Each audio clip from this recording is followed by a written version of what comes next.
আসসালামু আলাইকুম। সুপ্রিয় দর্শকবৃন্দ, আজকে আমরা একটি টিপস নিয়ে আসবো। সেটি হচ্ছে আমরা খালি পেটে কোন কোন খাবারগুলি খাবো না। তো ঠিক আছে বন্ধুরা, আমরা জেনে নেই। প্রথমত, পান, বিড়ি, সিগারেট, রং চা বা দুধ চা যেটি বলেন না কেন, ঠান্ডা, কোল্ড, কোকোকোলা এই জাতীয় খাবারগুলি থেকে আমরা দূরে থাকবো। শুধু তাই নয়, আমরা কি করি, ওই সকালবেলা অনেকেরই এরকম অভ্যাস হয়েছে যে ঘুম থেকে উঠেই ঠান্ডা পানি, বেশি পরিমাণ পানি খেয়ে থাকে। এটাও করা যাবে না। এই সকল খাবারগুলি থেকে আমাদেরকে দূরে থাকতে হবে। তো ঠিক আছে বন্ধুরা, আমরা জেনে নিই। যেমন অনেকেই আছে টক জাতীয় খাবারগুলি খায়, টক ফলমূল, এটা খাওয়া যাবে না। কি কারণ? এতে করে আমাদের যেমন চাতে, দুধ চা আমরা খেয়ে থাকি, দুধ চাতে প্রচুর পরিমাণ আপনার ক্যাফিন রয়েছে, হুম, যার ফলে অ্যাসিডিটি ফর্ম করবে। বাচ্চাদের ক্ষেত্রে কিছু কিছু নির্দেশনা রয়েছে।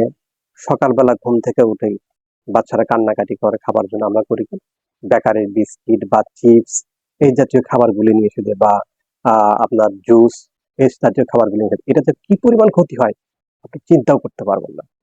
আমরা চেষ্টা করব এই সকল খাবার থেকে বাচ্চাদের দূরে রাখার কারণে সকালবেলা বাচ্চাদের কি করি আমরা, চিপস বা জুস, বেকারির বিস্কিট এই জাতীয় খাবারগুলি দিই। এটা মানে অ্যাসিডিটি ফর্ম করে, প্রচুর পরিমাণে অ্যাসিডিটি ফর্ম করে। বাচ্চারা বমি করে, কিছু খালি বমি করে, ঠিক মতো খাইতে চায় না, পেট ব্যথা করে। মূলত হচ্ছে আপনার এই সমস্যার থেকেই সৃষ্টি হচ্ছে। হুম, আমরা কি করতে পারি? সকালে আমরা ঘুম থেকে উঠে দাঁত ব্রাশ করে ১ গ্লাস বা হাফ গ্লাস উষ্ণ গরম পানি খেতে পারি। পানি খাওয়ার পরে ৩০ মিনিট পর আপনার ভারী জাতীয় যেকোনো খাবার খেয়ে নিতে পারেন, কোনো সমস্যা নেই। তো আমার এই আলোচনাটি যারা শুনলেন, দেশ ও দেশের বাইরে থেকে, প্রত্যেককেই ধন্যবাদ জানিয়ে আমি আমার কথা শেষ করছি। জেএডএ টিভির পক্ষ থেকে ধন্যবাদ জানাই। সবাই আমার এই আলোচনাকে যারা শুনলেন মানার চেষ্টা করবেন, তাহলে এই অ্যাসিডিটি ফর্ম থেকে দূরে থাকতে পারবো আমরা। সকলকে ধন্যবাদ জানিয়ে শেষ করছি। ভালো থাকবেন।